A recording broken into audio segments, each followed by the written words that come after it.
Boa noite a todos. Eu tive um problema técnico aqui, mas já estou sanando. Parei para ouvir a prece, mas já estou. Todos me ouvindo bem? Boa noite a todos, um prazer imenso em revê-los. É sempre uma alegria rever todos aí, né? Tá todo mundo com a Celinha que fala, todo mundo com a cara boa, não é verdade? Tá todo mundo com a carinha boa, né, Celinha? Vamos lá.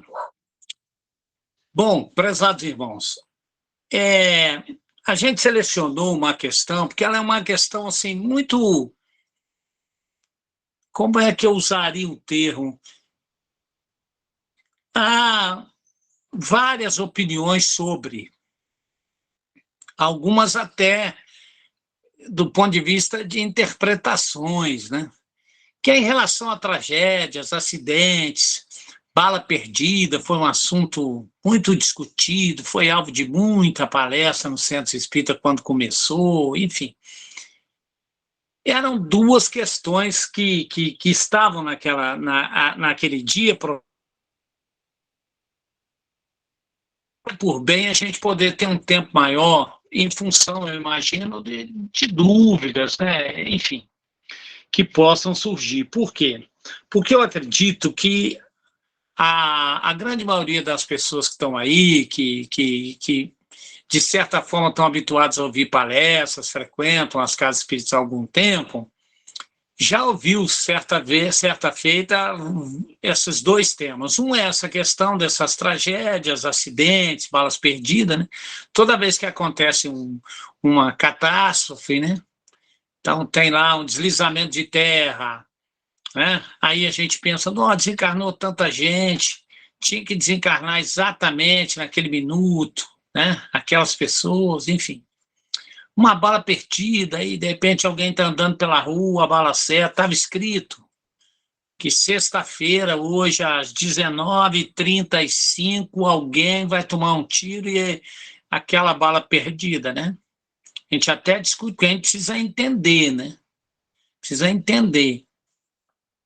Alguém reencarna com a missão de apertar um gatilho uma sexta-feira do dia 5 de janeiro de 2023, às 19h35?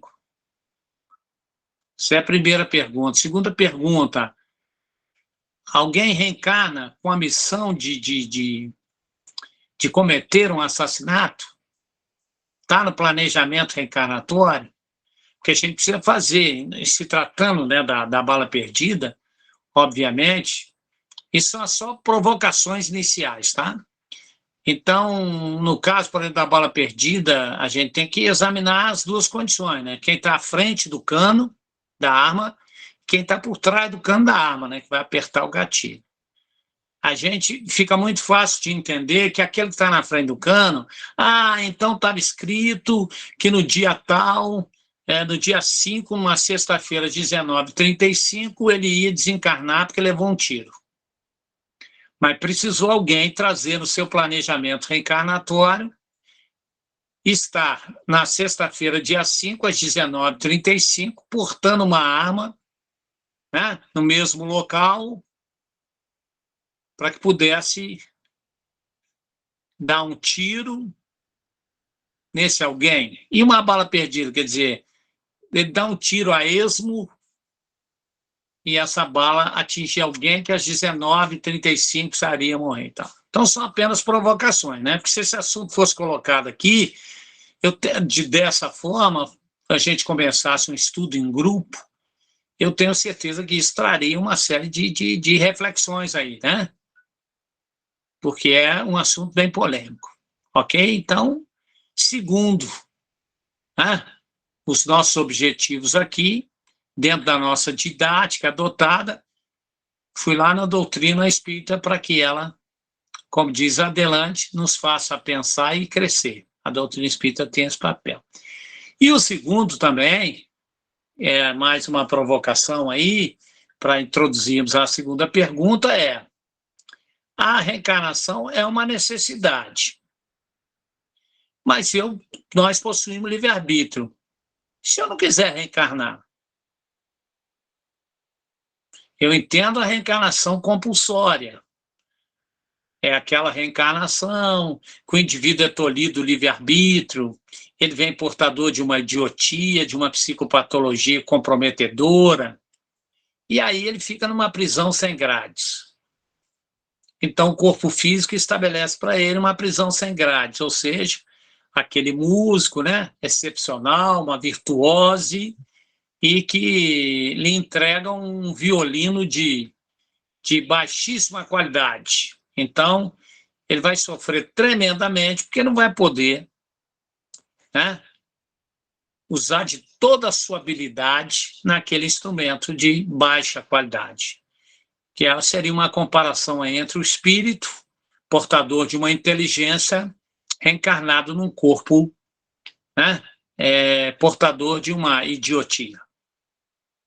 Então, é uma provocação. Em outras palavras, se eu não quiser reencarnar, eu vou progredir no mundo espiritual? Lá não tem Covid, lá não tem essas doenças todas aí que nós estamos habituados, fico lá no mundo espiritual, fico lá em nosso lar, vou fazer um estágio lá de uns 3 séculos, olha que maravilha. Palestrinha ali, um grupo de estudo acolá, de vez em quando umas missõezinhas, vou acompanhando essa turma, olha que maravilha. Tem minha casinha lá, encontro um espírito familiar querido, talvez mamãe, vou ficar com mamãe, hein? Não preciso reencarnar. Imagina, você reencarna, corpo físico, esse troço todo, hein? Arruma a sogra, ó, isso não estava no script, tá certo? Então, preferi ficar no nosso lar. Isso aqui foi um lapso, né? Eu fui traído pelo meu inconsciente. É porque segunda-feira minha sogra estava aqui em casa, aí eu fui fazer uma palestra no centro que eu frequento aqui na segunda, né? E ela foi assistir. Aí é óbvio que eu contei uma meia dúzia de casos de sogra, né? Bom, então, essas são as provocações para nós começarmos essa noite. Tá ok? Então vamos falar primeiro o que a doutrina espírita nos diz a respeito dessas tragédias, desses acidentes, das balas perdidas, né? A pergunta que foi formulada por algum de vocês foi o seguinte: se isso se tratava de um ajuste de contas de outras existências, ou seja, ela está dentro do processo expiatório, já veio planejado. Então, vou morar em Petrópolis com meus conterrâneos aí, fluminenses, carioca, que estão aí. Eu sou de Paraíba do Sul, eu sou do estado do Rio, e ali pertinho tem Petrópolis. Então, se todo mundo que tem no planejamento reencarnatório morrer soterrado, as probabilidades maiores é ir reencarnar lá em Petrópolis, naquela região ali, não é verdade? E deve ter outras por aí, mas estou dizendo mais próximo de nós, que a gente vê muito. Então, a gente precisa primeiro entender o seguinte: o que é o planejamento reencarnatório? O que é um planejamento? Qual o objetivo principal do planejamento reencarnatório? O que é feito? Bom, é oferecer a todos nós uma reencarnação que, em condições mais adequadas, para que nos propicie o nosso desenvolvimento evolutivo. Não é isso? A gente precisa entender. Esse é o objetivo principal da reencarnação. Tá? E a gente está falando de prova e expiação, nós estamos falando de desafios, mas também muitos reencarnam no sentido de reparação. Então, por isso que a gente está falando de uma forma geral, é oferecer as condições adequadas às nossas necessidades, para que a gente possa ter uma encarnação assim, a mais adequada possível às nossas necessidades. Então, se planeja. A gente sabe que não dá para planejar tudo ao mesmo tempo, porque muitas das vezes nós dependemos de determinados espíritos, né, em processos expiatórios ou até mesmo de reparação. E muitos deles, naquele momento, estão reencarnados ou não estão, ou estão, de repente, em outros planetas. Quer dizer, Isso aí não é um estalar de dedo, assim, ó, Heraldo, você vai reencarnar e já vai estar tudo lá. Quer dizer, demora um tempo para poder se juntar. As pessoas possuem livre-arbítrio, não é verdade? Alguém diz assim para a Celinha, ó, Celinha, você vai voltar na encarnação, porque lá você vai encontrar o Heraldo e tal. Eu já sei da resposta da Celinha. Fala assim, é o seguinte, estou meio ocupada, não dá para esperar mais um tempo, né? Então, me mira, mas me erra, né, Celinha? Me inclui fora dessa. Enfim, a gente depende disso. Lógico que nós estamos falando de uma forma mais, mas a gente precisa pensar, ó, as coisas não são muito assim, né? Mas a gente vai entender como nós somos arrastados. A doutrina espírita está aqui, vai dizer para nós como nós somos arrastados para a reencarnação. Tem uma lógica muito interessante, ou seja, existe um fator de carência que nos impele a reencarnar. Vamos lá. Vou começar, quem tiver o livro dos Espíritos aí, quiser acompanhar, fica à vontade. Eu vou começar pela questão 853. Livro dos Espíritos, questão 853. Para quem quiser ir acompanhando aí, ou tiver no notebook, vai dando uma olhadinha. Vamos lá. A pergunta é a seguinte: algumas pessoas só escapam de um perigo mortal para cair em outro. Parece que não podiam escapar da morte. Não há nisso fatalidade? Eu me lembro de um professor na faculdade, foi muito interessante, porque ele contava um caso, uma história dele, ele sofreu um acidente na estrada, dirigindo, um acidente muito sério, e ficou lá, né, tirado do carro com muita dificuldade. Quando os bombeiros conseguiram tirar, enfim, aquele socorro difícil, colocaram ele na ambulância, quilômetros à frente, a ambulância capotou também. Então, ele contava isso e dizia das probabilidades, né? Ele queria falar de probabilidade, então ele dava esse exemplo dele e depois ele entrava lá pelo cálculo matemático, pelas formas das probabilidades. Bom, enfim. Mas a gente, no fundo, dizia assim, nossa senhora, esse cara, né, resistiu, né? Resistiu. Esse Jesus nem chamou. Quase que botou a mão na gola e puxou mesmo. Falou, tá na hora, porque só foi um acidente difícil. Né? Ele deixou muita sequela nele, de movimentos, enfim, cicatrizes, teve afundamento de crânio, bom, enfim. E ele ainda, mais uma vez, capotou a ambulância. E tem gente que escorrega no sabonete, no boxe e desencarna, não é? Atropelado por um velocípede e desencarna. Então, e aí ele está perguntando, agora não é o caso dele, mas tem uns que passam um perrengue, vão aí, Covid, eu conheci um caso, inclusive desse, ficou entubado, uma situação difícil, e depois vai morrer por uma situação tão impensada, né? Então,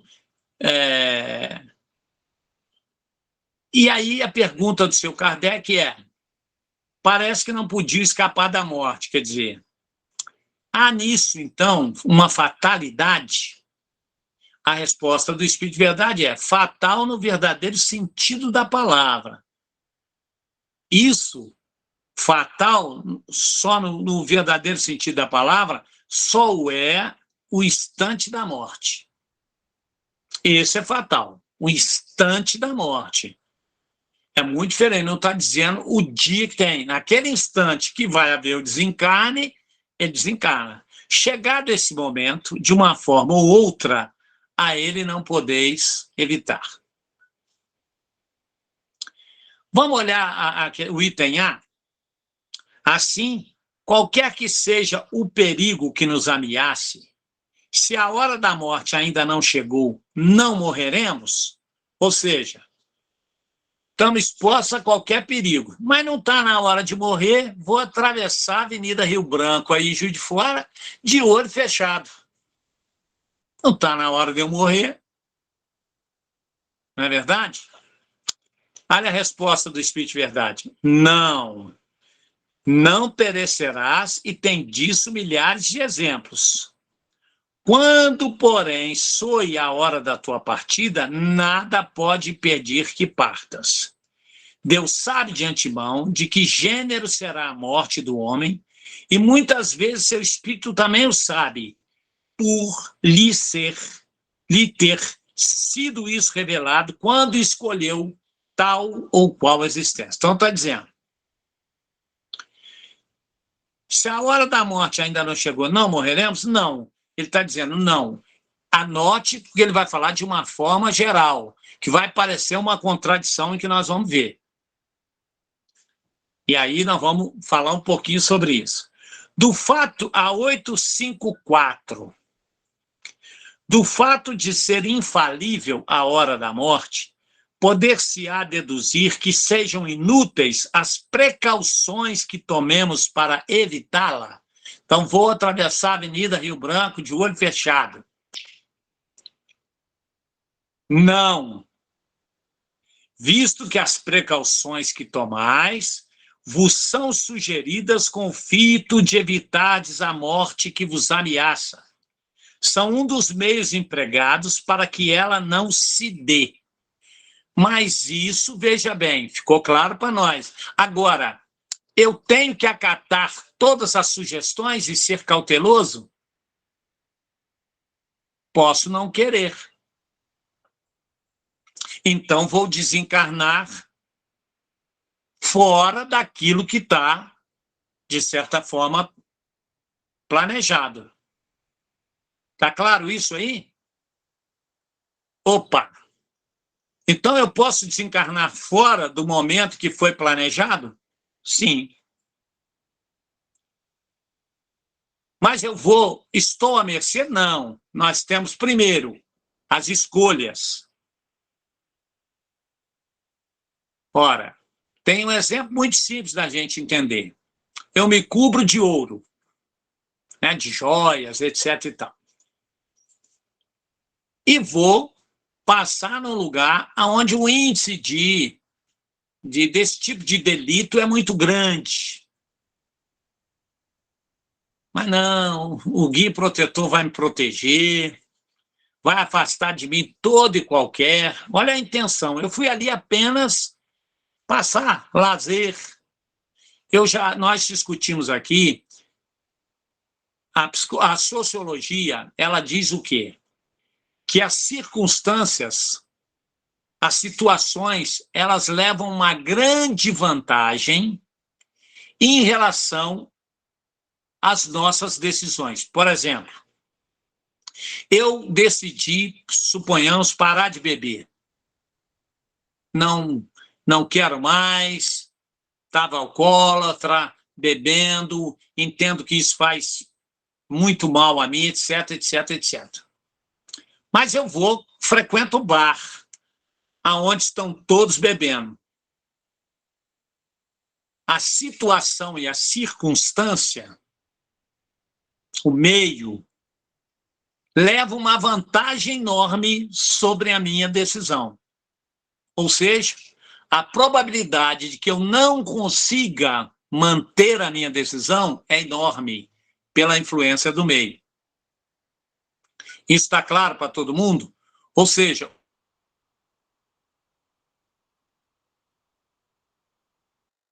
isso está claro?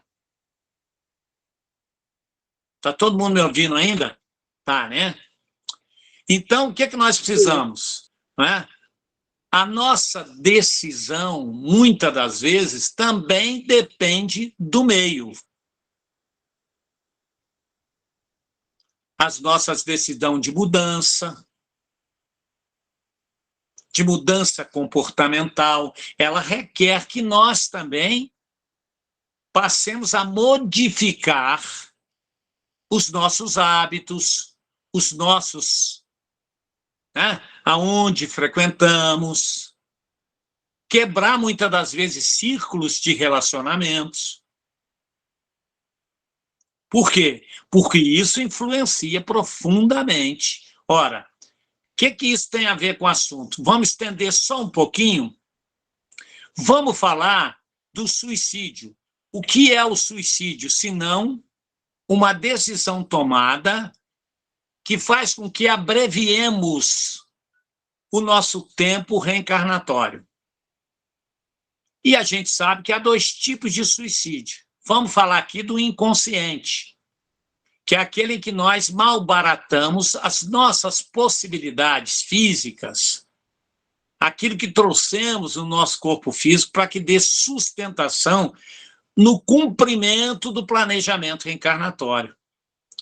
E todo o excesso, tudo aquilo que agredimos o nosso corpo físico, comprometemos o quê? A sua condição de longevidade. E os espíritos mesmos dizem que grande número de reencarnados retornam de forma antecipada, em função do suicídio inconsciente. Então, também está dentro do assunto. Se eu quero modificar comportamentos e hábitos que, de certa forma, são insalubres, que estão me levando a um suicídio inconsciente, é preciso que eu também evite o meio, porque ele vai contribuir, sim, de certa forma, muitas das vezes superando a minha capacidade de me manter firme e de tomada de decisão. Opa, então isso também é uma variável que pode estar influenciando um desencarne que está fora do planejamento e que faz com que eu desencarne não naquela hora, naquele motivo. Vamos ler aqui a questão 259, porque ela também nos remete para a gente entender o que é esse planejamento. É um relatório, assim, é uma ficha técnica?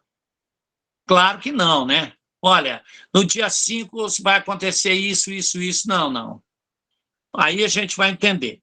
Do fato de pertencer ao espírito, a escolha do gênero de prova que deve sofrer, gênero, seguir-se-á que todas as tribulações que experimentamos na vida, nós as previmos e buscamos? Olha lá a resposta. Todas, não. Ninguém pode dizer que haveis previsto e buscado tudo que vos acontece contigo, conosco no mundo. Até as mínimas coisas. Nós escolhemos apenas o gênero das provações. Agora, nós temos o quê? O tema. Agora, o enredo, nós é que escrevemos. Isso também ficou claro? Porque a gente precisa começar a entender, porque senão eu vejo isso muito, as pessoas falam, estou passando por isso. Tem que passar, né? Não, não tem que passar. Depende, a nossa atitude não é uma atitude de... Porque, por exemplo, a única coisa que vai acontecer com o nosso corpo, qual é? Desgastar. Né? A cada dia nós morremos um pouquinho, nós não desgastamos? Mas é muito difícil, é muito diferente de envelhecer. Eu posso me desgastar. Aos 64 anos estou desgastado, com certeza. Não tenho mais todo aquela energia, aquele ímpeto dos meus 20 anos. Mas pode estar certo que eu não estou tão mais velho dos meus 20 anos, não. Estou mais desgastado, mas não estou mais envelhecido. Posso ter, já vou aí, Celinha, posso ter a limitação física, mas isso não quer dizer que eu esteja velho, envelhecido. Perdi a vontade de viver, o entusiasmo, produzir coisas novas, ler coisas novas, conhecer coisas novas, experimentar coisas novas, claro. E outras coisas abandonamos, né? É o que eu brinco com meus filhos aqui. Eu posso usar boné. Claro, vou fazer uma caminhada, dar uma corridinha no sol, boto um bonezinho. Não posso mais, não devo, né? Virar a abinha do boné para trás. para o lado, aí já não devo, né? Que aí já é uma questão da idade. Uso esse exemplo quando eu quero dizer para meus filhos da vida. A gente pode tudo. Algumas coisas não podem ser realizadas ou feitas por nós como se nós tivéssemos 20 anos, né?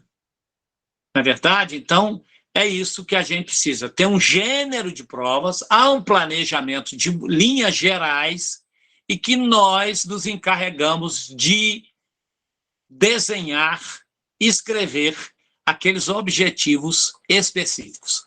As linhas gerais, os objetivos gerais, nós reencarnamos com ele. Celinha. Então, Heraldo, numa comparação bem assim simbólica, se a gente tem, nós podemos colocar o nosso cabelo da cor que a gente quiser, podemos raspar a cabeça, podemos deixar o cabelo crescer, mas Sim. se a gente pegar o cabelo e amarrar no pescoço e começar a puxar, já começa a complicar. Se a gente cortar a cabeça, aí já era. Então, tem limite, né? É uma questão de lógica, né? De bom senso, tem um limite para. A gente tem a hora de desencarnar, mas a forma ou antecipar essa hora depende de nós, né? Nós precisamos nos adaptar para permanecer aqui o maior tempo possível, mas essa permanência não é uma permanência só de marcar presença, que é aquele indivíduo que vai, senta, também não se comunica, não entrega nada, mas marca a presença. Na vida, nós não podemos ser só um passageiro, não é verdade?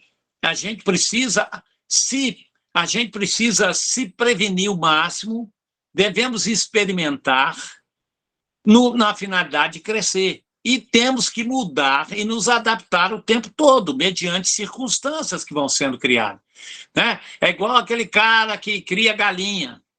E todo ano no terreno dele dá uma enchente danada, morre um monte de galinha afogada lá, ele perde parte da criação dele. E reclama porque não tem dinheiro para comprar mais terra no outro lugar, para ele criar as galinhas. Ele passa a vida inteira, a galinha morrendo e reclamando. Porque quem não troca e passa a criar pato? É uma solução de adaptação. Não é verdade? Parei de criar galinha, vou criar pato. Pronto, se essa é uma solução para evitar... Na vida é isso, a gente vai se adaptando. Criei galinha, criei. Começou enchente, aquele negócio todo, vou criar pato, vou criar sapo, vou criar rã, vou adaptando. Então, na vida, nós vamos desgastando, mas não podemos envelhecer, é isso.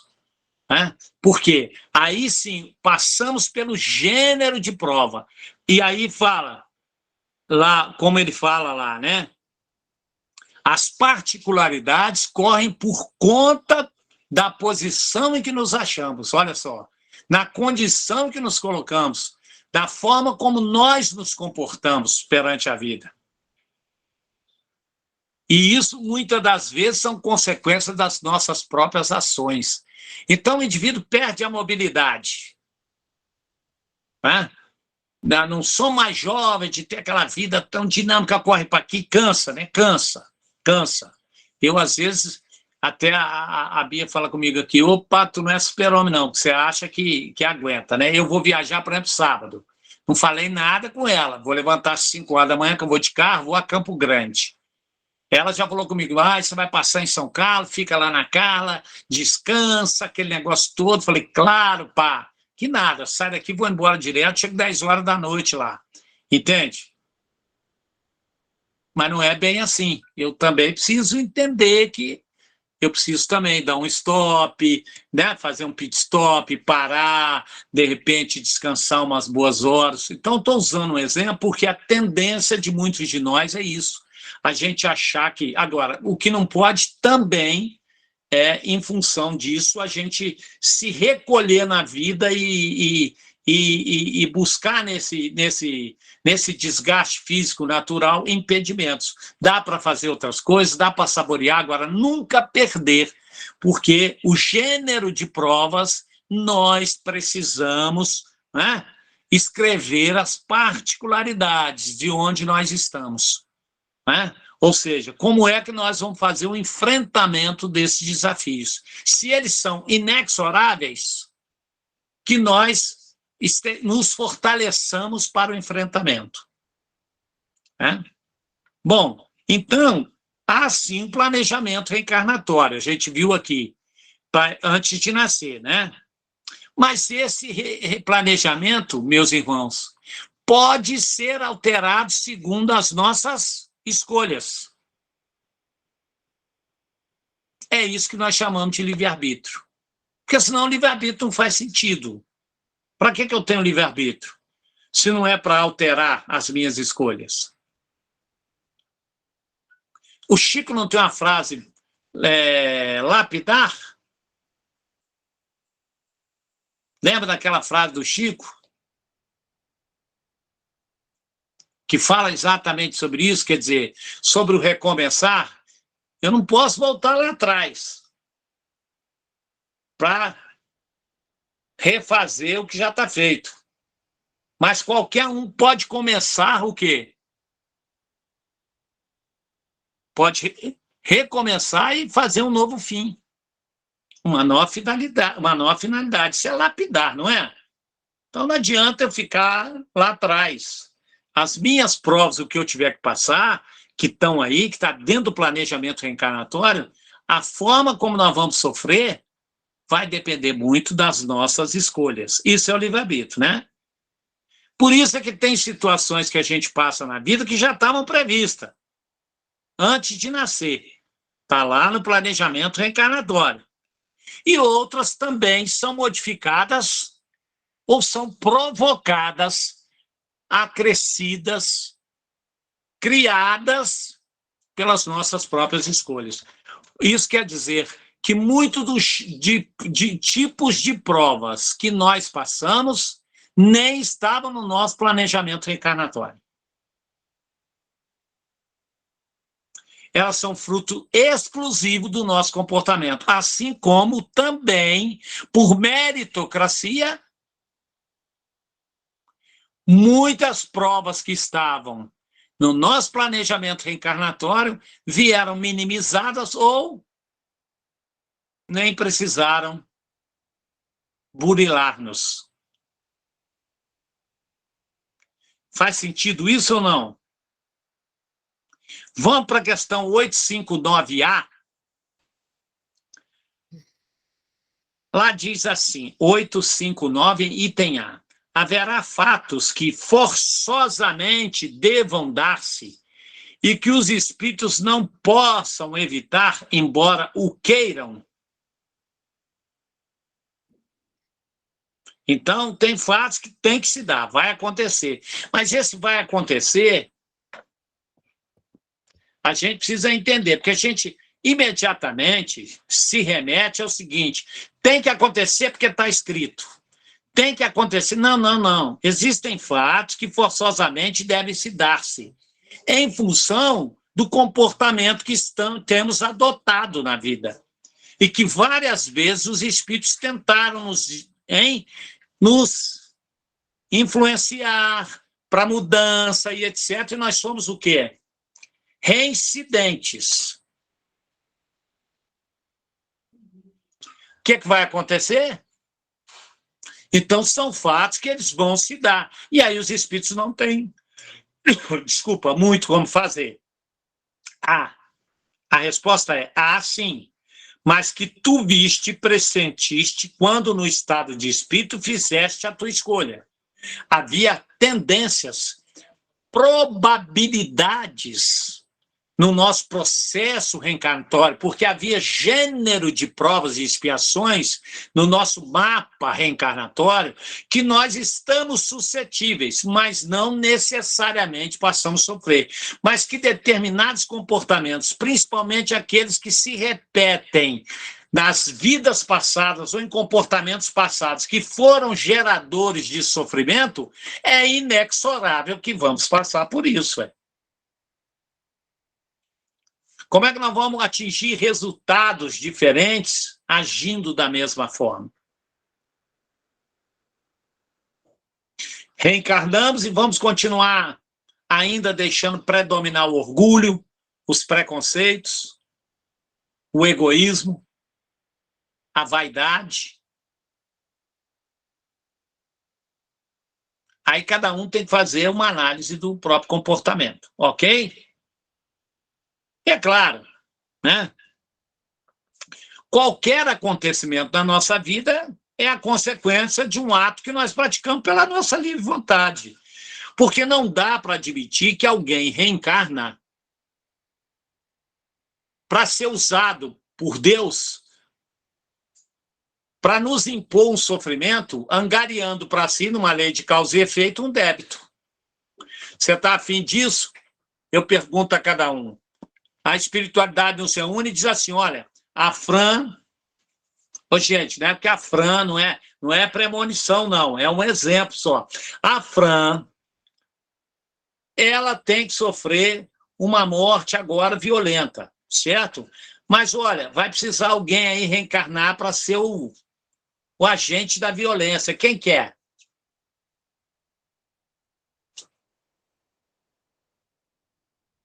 Ah, então não tem jeito da Fran sofrer? Percebe isso? Nós não podemos dar essa banalização, desculpa a palavra, né? Nós não podemos banalizar o processo reencarnatório, senão fica muito banal. Percebe isso? Ou seja, daqui a pouco, né, eu sei porque o espírita tem uma tendência a isso, ele vai lá de uma forma desavisada, sem a segurança, queima o dedo lá no fogão. Aí ele fala, nossa senhora, essa semana foi a 5ª vez. Nossa senhora, também vou te contar, hein? Reencarnei, eu acho que em outra vida eu botei fogo em muita gente. Pronto, olha que banalização. Por um descuido, por não ter o quê? Morreu num acidente.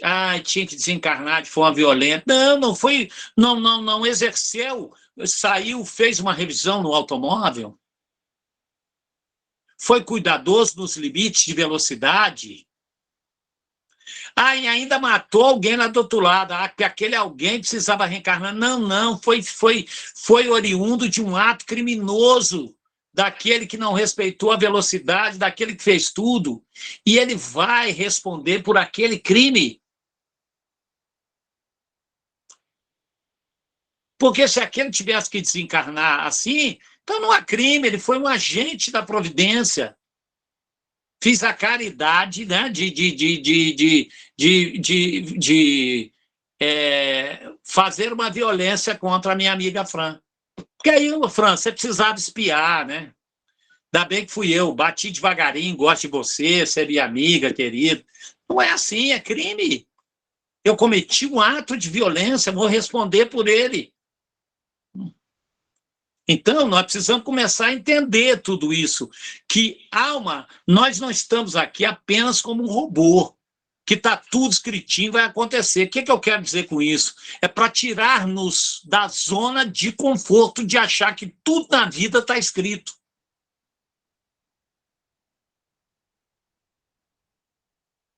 E que, pelo contrário, nós precisamos fazer acontecer. O que nós sabemos é o seguinte, reencarnamos todos nós e cada um tem gêneros de provas que deverão passar. Agora, meus irmãos lá, Valdemar e Cida, que eu estou vendo a carinha aqui, perfeito. Sabem que tem provas aí, a Cida se conhece, o queridão lá, o Valdemar, se conhece, sabe das limitações interiores, sabe de tudo que já fez na vida. Tem cara de quem errou pouco, mas sabe que já fez. O que vai fazer? Opa, preciso me cuidar. Você acha, Fran, que a Cida não vai pagar ela ter te ofendido, te chamando de Joaninha? No ápice da bronca materna, ela não aguentou e explodiu. Você é uma Joaninha. Olha que crime. Né? Uma mãe, né, à beira de um ataque de nervo, né? Chamam a filha de Joanim. Então, nós sabemos o gênero de prova que temos na nossa vida, não sabemos? Cada um de nós sabe. Baseado em quê? Tem um indicador aí fantástico. É um indicador que ele sabe. São as nossas tendências. Como eu reajo quando sou provocado? Opa, e eu vejo se eu sou violento. Não é verdade? As situações da vida nos dão resposta ao que somos. Somos exatamente da forma que reagimos.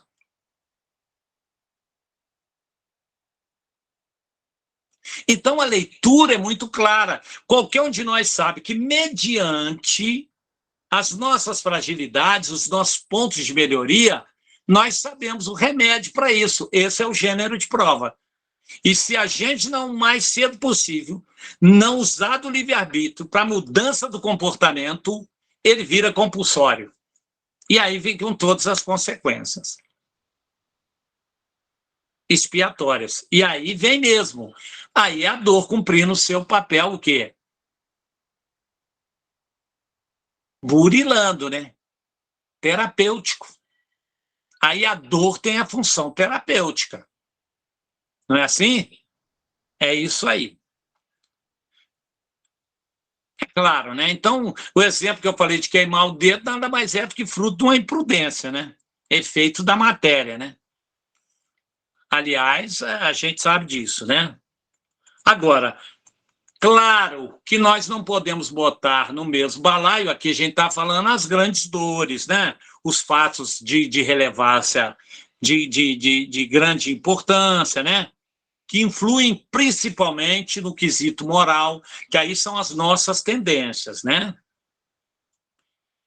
Então, esses acontecimentos na nossa vida, em decorrência, né, da falta de valores cristãos na nossa vida, né, da falta da aplicabilidade dos valores morais, em decorrência, em consequência de não adotarmos uma praxis, né, morais, éticos, mediante o Evangelho do Cristo, aí, obviamente, isso aí Deus os prevê, claro. Por quê? Porque se os espíritos nos conhecem o nosso interior, fica fácil de prever, não é? Por exemplo, qualquer um de vocês, vamos imaginar que eu seja um indivíduo violento. Nós temos pessoas, quando eu falo violento, assim, tem pessoas que vocês são capazes aí, ó, num átimo de pensamento, de dizer, tem pessoa que não dá para brincar. Ele não pode ir para o playground porque ele não sabe brincar. Não é assim? Tem pessoas que são, a gente brinca assim, nossa, fulano é muito ignorante, pega leve. Tem de todos os matizes, por exemplo. Tem pessoas que, às vezes, eu vou fazer uma palestra, né? Eu sempre procuro fazer de uma forma que as pessoas relaxem, fazer rir um pouquinho, para que a coisa, mostrar que o evangelho é muito acessível, né? Que a gente pode transportar isso para o dia a dia. Tem pessoas que eu respeito, são mais conservadoras, elas não gostam. Elas falam, quem vai falar o Heraldo, então não vou, não. Elas têm todo direito. Né? É assim mesmo. Né? É assim mesmo. Então, a gente conhece as pessoas. Então, você lida com pessoas conservadoras, é claro, o tipo de linguagem, a forma como a gente convive, o nosso comportamento. Você imagina nós que somos limitados. Imagina os espíritos que têm um raio-x profundo das nossas deficiências, das nossas tendências, das nossas aptidões. Fica muito mais fácil, olha só, num gênero de prova que temos, que precisamos, qual é a terapêutica, qual é o antídoto, qual é a profilaxia, para minimizarmos as provas, os desafios e as expiações. Qual é a profilaxia? A profilaxia é examinar as nossas más tendências e combatê-las. Que aquele gênero de prova pode eclodir de uma forma o quê? Bem mais amenizada, ou até ser extinta.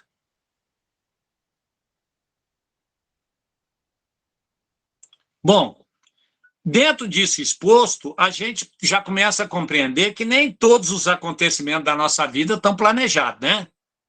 tem uma parte muito importante das nossas decisões, né? Das nossas escolhas, né? E aí também estão as mortes por acidente, viu? Porque eu vejo as pessoas falarem assim, tinha que encarnar numa morte. Tinha nada, foi imprudente, né? Foi provocado por nós mesmos, né? Uma má escolha, uma falta de cuidado, né? Então, são acidentes provocados pela nossa conduta, negligenciamos, né? Uma conduta de negligência mesmo, ou de imprudência, ou de omissão, né? E aí a gente chamaria isso de suicídio indireto. Né? Então, não está previsto em nenhum processo reencarnatório o suicídio. É bom que se diga. Por quê? Porque é um atentado contra a lei divina o suicídio. Os espíritos falam para nós como é que vai ser feito um planejamento reencarnatório que inclua nele o suicídio. Pode haver, seria um paradoxo, o gênero, a tendência de um suicida repetitivo, recalcitrante no mesmo erro, com uma tendência forte ao suicídio. Ivone Pereira. Mas ela não reencarnava falando assim, você vai suicidar outra vez. Muito pelo contrário. Olha, vamos te dar todo o porque o suicídio é uma mácula, a sua tendência suicida é uma mácula, está obstando o seu progresso espiritual, é um obstáculo que precisa ser removido. Então é isso, entendemos bem, né? Então, quem se embriaga e dirige, você acha que está escrito lá na planejamento que ele tinha que se embriagar e dirigir e morrer no acidente?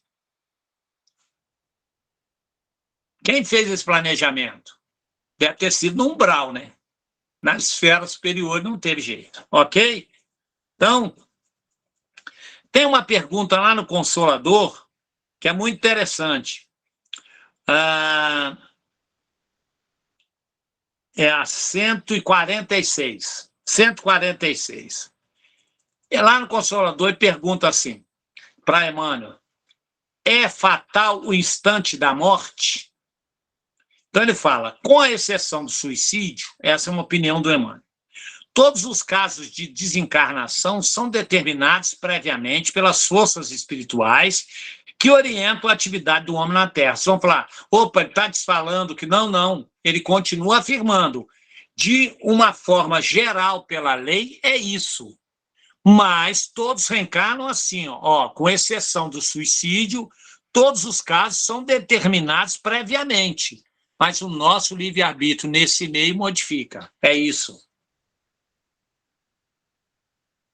Então ele diz ali, essa é a forma natural. Todos nós reencarnamos com o gênero de prova e com, digamos, a vitalidade para tantos anos para o enfrentamento. Agora, nesse meio enredo, né? Ok? Isso ele abre ainda um parênteses que a gente precisa considerar. Nós estamos falando de espíritos reencarnados já na fase adulta. Porque em relação às crianças, elas estão o quê? À mercê do cuidado dos pais. Porque há muito desencarne que não estava previsto naquela criança. Mas que foi em consequência da inconsequência de pais.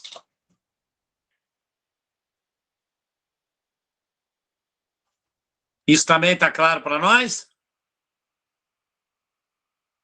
Então, processos reencarnatórios. Claro que os pais vão assumir, né? Tá lá. Entre a Terra e o Céu, que é um livro lá do André, né? No capítulo 10, o Clarenço fala de uma criança, que fala exatamente que criança pode desencarnar, sim, antes da época indicada para seu desencarne. Está lá, capítulo 10, lá, a gente vê no Entre a Terra e o Céu, né? Eu trouxe aqui um parágrafozinho só do Clarenço aqui para a gente registrar. Em regra geral, multidões de criaturas cedo se afastam do veículo carnal, atendendo a serviços de socorro e sublimação. Mas, em numerosas circunstâncias, a negligência e a irreflexão dos pais são responsáveis pelo fracasso dos filhinhos. Então, também casos em que não está tudo escrito, não. Esse enredo foi escrito pelos pais, pelos reencarnados. Aí eu pergunto, isso é fatalidade? Claro que não, né? O acaso não existe. Ou nós esquecemos disso? Então, era a primeira frase que eu queria começar, né? Mas é bom que a gente põe no fim, porque se começa com ela, o acaso não existe, acabou. Já ninguém vai acreditar que está tudo escritinho, né? Há, sim, uma lei que permeia mundo físico e mundo espiritual. Isso a gente sabe. É bom que se diga, mas a gente sabe, né? Olha outro exemplo na questão do Livro dos Espíritos 527. Geraldo. Essa também. Oi? Oi, desculpa. Não. É porque tem uma pergunta aqui da Lúcia. Posso ler? Ela colocou. Claro. Boa noite. E quando os espíritos adiantam a desencarnação para evitar que a pessoa continue errando? Essa foi a pergunta dela. Essa questão a gente pode raciocinar da seguinte forma. A ninguém é dado o poder de julgar, com a exceção de Deus. Parece que me aplica a esse caso. Que poder tem os espíritos de fazer um julgamento, de cortar ou de ceifar uma vida? Essa vida pode ser física, ser ceifada em função de desmandos, né? de violências, que não é só a violência que eu pratico, né? É também a violência das toxinas que são provocadas num comportamento violento, explosão de raiva, não é verdade? Também compromete um AVC e uma série de outras coisas aí, outras consequências que nós sabemos. As causas não são naturais, ainda é um suicídio inconsciente. Então a gente fica imaginando alguém que cometeu barbáries e barbáries. Então nós vamos relembrar um capítulo terrível. Vamos imaginar aqueles navios negreiros que aprisionavam nossos irmãos negros, né? Temporariamente na condição de negros, de pretos, e escravizavam. Como se não bastasse toda a violência do cerceamento da liberdade, das condições mais precárias da viagem, do navio, etc., etc., qual era o recurso também utilizado? Quando, digamos, os navios ingleses patrulhando os mares encontravam um navio negreiro. O que era feito por esses caçadores de escravos que negociavam essas vidas? Eles se desfaziam das cargas. Olha o requinte da crueldade ainda, né? Quer dizer, morriam todos afogados, né? Eram todos lançados ao mar, morriam afogados. Olha o requinte. Então, essas pessoas, obviamente, dá para imaginar o nível de sofrimento dessas pessoas? Nós podemos imaginar um agente da história, Hitler, pelos seus comprometimentos, né, de violência, né, em massa. Certamente, parece que eu já ouvi isso, não sei se foi o Divaldo que falou, mas me fala bem, entra bem aqui, eu assimilo bem isso. Não pode estar reencarnado na Terra. Não pode. Você imagina a quantidade de espíritos que o obsidiariam.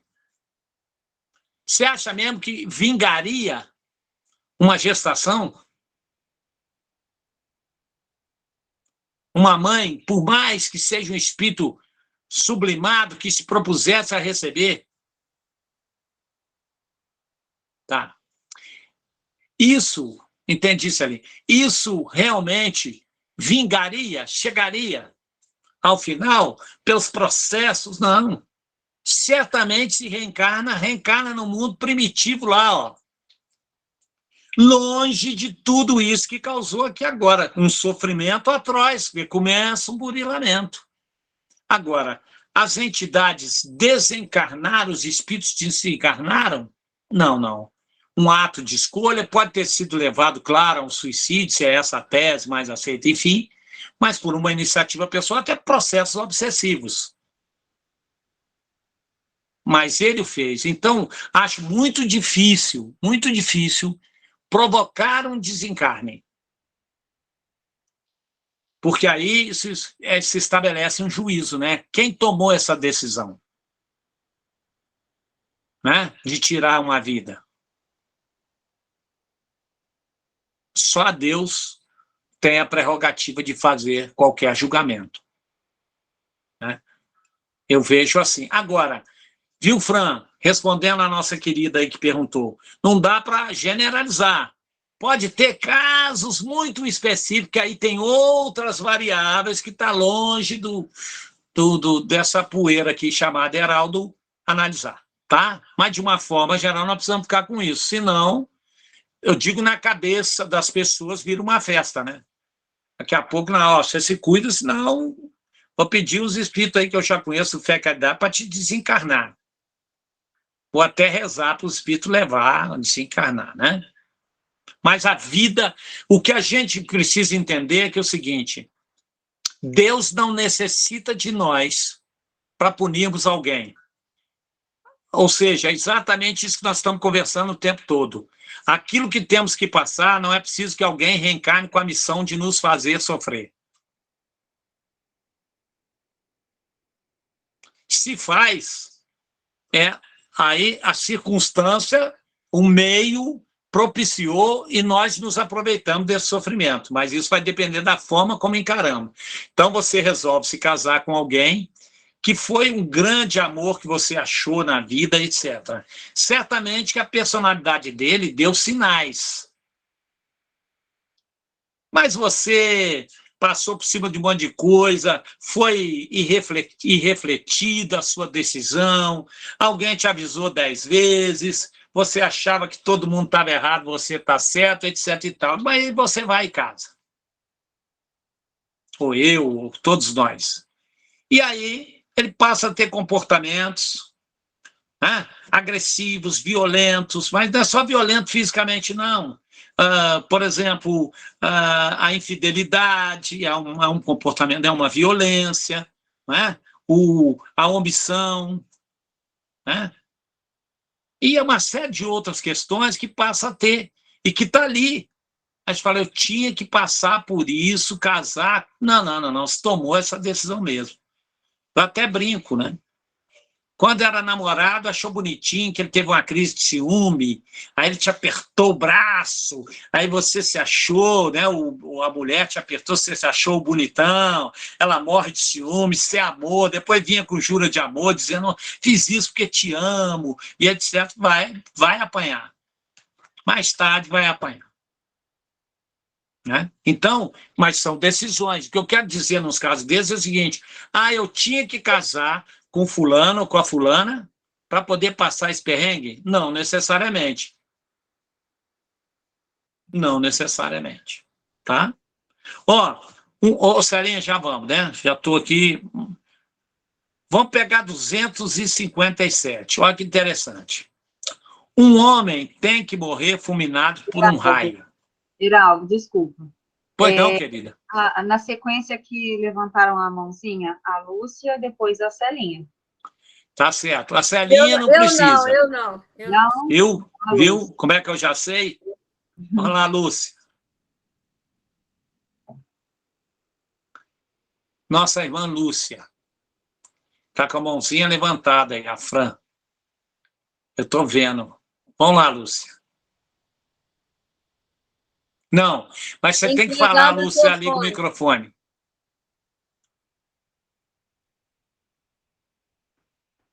Agora sim.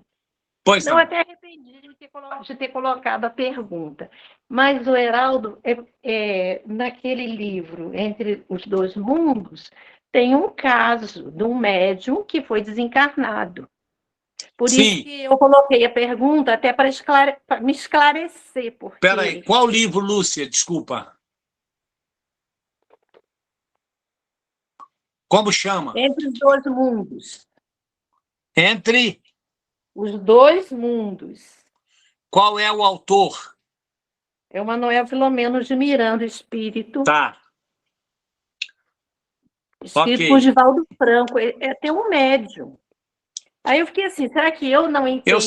Eu Não sei até de entendi. quem se trata. Eu sei até de quem se trata esse, não que eu sei porque eu sei, não. Isso aí já foi falado.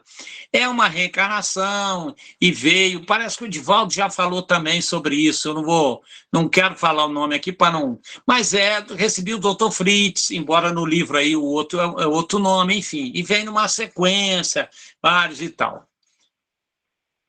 A grande questão ali não foi bem essa. Assim, lógico, a contribuição estava tudo pronto para o desencarne.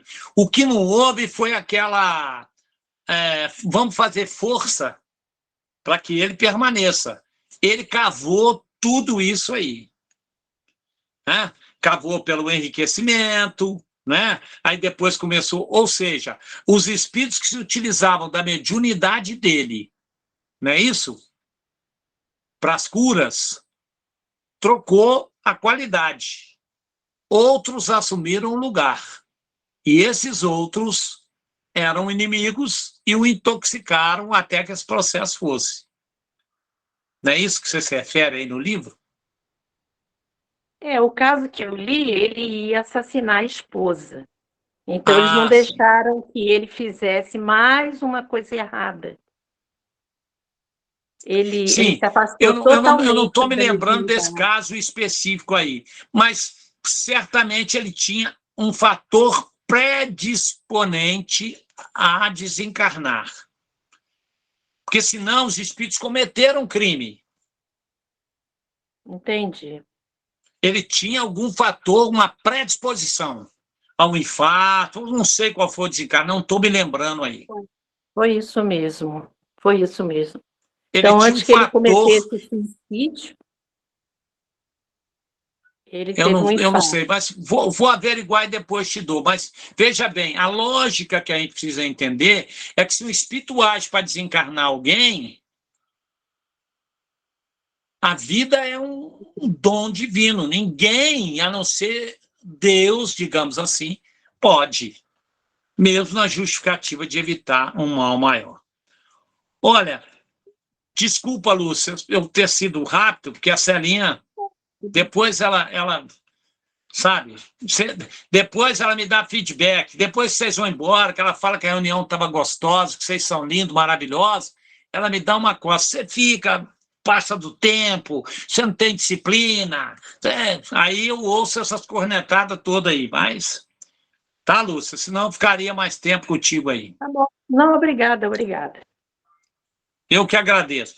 Vamos terminar aqui na 257. Um homem tem que morrer fulminado pelo raio. É um bom exemplo, né? Kardec arrumou para ele.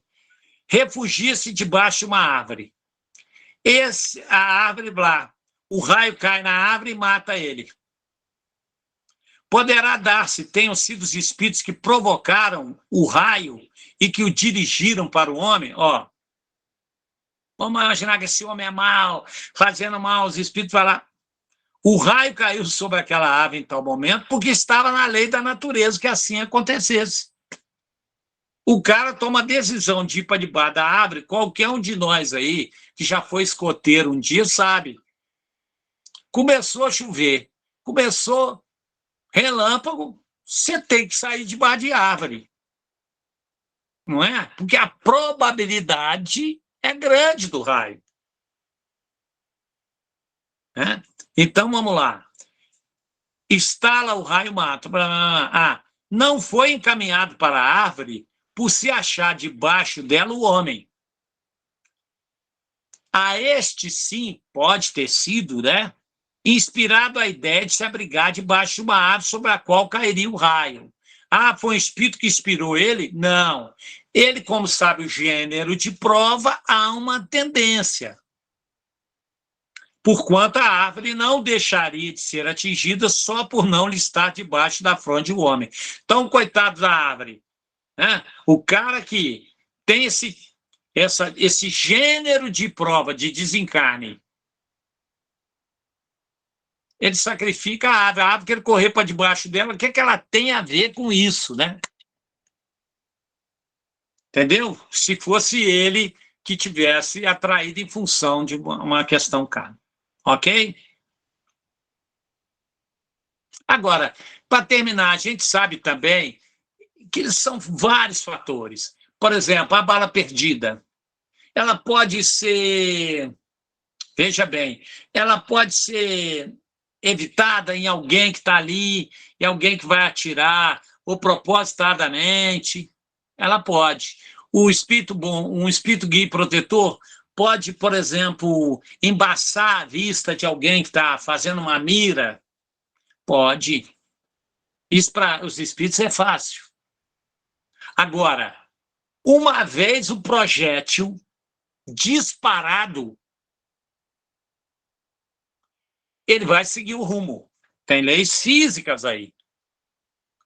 Agora, o espírito pode atrasar um pouquinho a pessoa que estava na reta, pode interferir ali na mão que vai dar o tiro, isso pode, em função do mérito daquele que seria atingido. Mas veja bem, uma vez disparado, não dá para corrigir a sua trajetória, né? Isso a gente precisa entender, né? E isso quem fala não sou eu, tá? É o Espírito de Verdade na 528. Se o indivíduo que era o alvo não tem que morrer desse jeito, está lá o Espírito de Verdade. O Espírito bondoso lhe inspirará a ideia de desviar, ou então poderá ofuscar aquele que empunha a arma, de sorte a fazê-lo apontar mal. Porquanto, uma vez disparada a arma, o projetil segue a linha que tem de percorrer. Está lá a questão 528 do Livro dos Espíritos. Tá bom? Celinha? Oi, Heraldo. Então, mas ficou uma dúvida. Existe ajuste, é um ajuste de contas ou não? Aonde? Em que sentido? Os acidentes? A bala perdida pode ser um ajuste de contas ou não? Que essa é a pergunta que está lá. Celinha, é isso. O que a gente tem que raciocinar, de que forma? Deus não necessita se utilizar de alguém que gere um crime para ele próprio para poder punir alguém.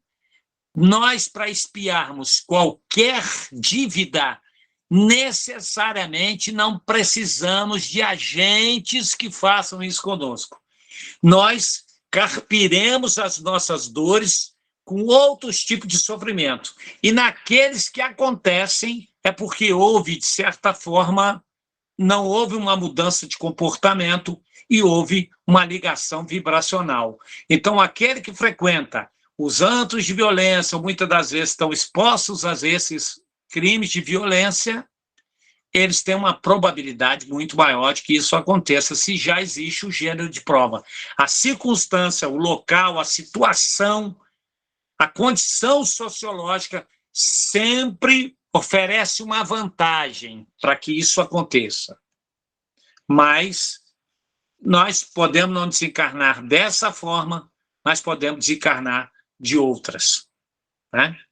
Ou seja, Deus não necessita de alguém que nos faça sofrer, que cometa um delito. Aí seria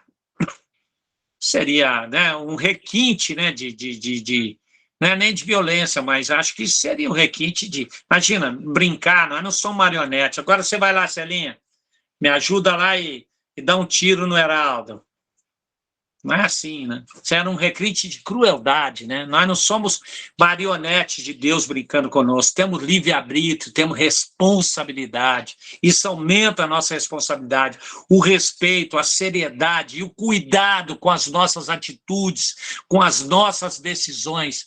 é até mesmo aquelas as mais inocentes que eu falo com meus filhos, quando vai ao baile e fala assim, beijei 2 bocas, 3 bocas, etc. Isso. Tu pode achar que isso é maravilhoso, é coisa de jovem, não é não. Tem que dizer para eles, estão brincando com a afetividade de alguém, e isso pode se tornar um processo obsessivo. Pode despertar num dessas pessoas que se sentiu abandonada, amargurada, um trauma. Vai responder. Se ela se suicida mais tarde, é coautor. Está claro isso? Está lá no Livro dos Espíritos, a doutrina espírita fala conosco. Não importa se é adolescente. Essa é nossa função de pais. Se estão achando que é normal sair, beber uma cervejinha, isso e aquilo, a nossa função de pais qual é? É de encaminhar, isso não pode deixar com que os nossos filhos mais jovens achem que está tudo natural e que faz parte de movimentos da vida. A vida é preciso seriedade, é preciso comportamento, mudança, estarmos atentos a isso. Tá ótimo, Encerrei. Heraldo. Obrigada. Vou Muito levar para o chão de orelha, viu, Lúcia? Já sabemos, Maria Reis, Ormi Fortes dos Santos.